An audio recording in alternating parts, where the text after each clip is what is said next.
5 steps to making the sale. Marketing is all about getting your name, products, and services known. Once known, though, they have to become of interest to potential buyers. This is the complicated part. It is possible for a marketing campaign to be so compelling that it makes buyers want the product without any real need for it. But generally speaking, when a person has to part with money to get the item in question, some work is involved. Selling is one of the oldest phenomena around. Now we buy things for money, whereas in prehistoric days items were traded for other items. I'll give you 3 sheep for 2 gallons of oil, etc.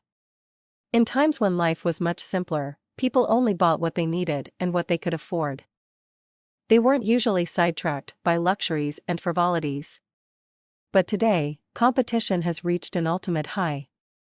Competition between people and competition between businesses. This competition has led to a saturated marketplace, where everyone is trying to sell you a different version of the same thing. So what you have are salesmen trying to sell you something that you don't need and are in competition with tens to thousands of other salesmen doing the exact same thing.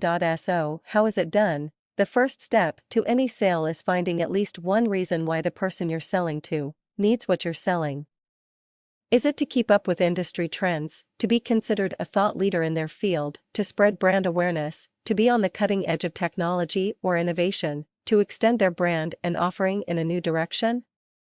What the reason, there has to be at least one. The second step to selling is putting together a list of prospective clients. How and why have you chosen these people? What do you know about them and what is your approach going to be? This is all part of the market research process. Determining who your target audience is, what they like, where they hang out, and what type of pitch they're likely to respond to.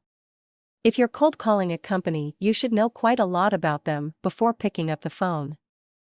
At the very least, you should have their website up on your computer screen while you're on the phone with them.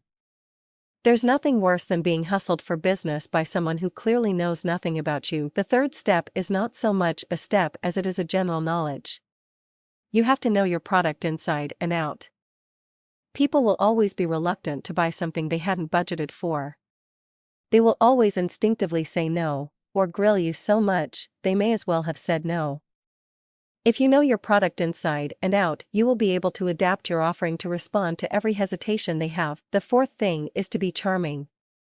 Nobody, and I mean nobody, is going to buy from someone who has no personality or is being rude.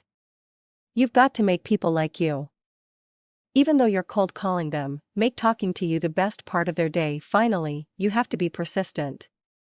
Good salesman will always know when to push and when to give up, but he's also not sensitive and not afraid of rejection. You're going to get a lot of it, so prepare yourself, but remember, people who don't push a little bit don't sell.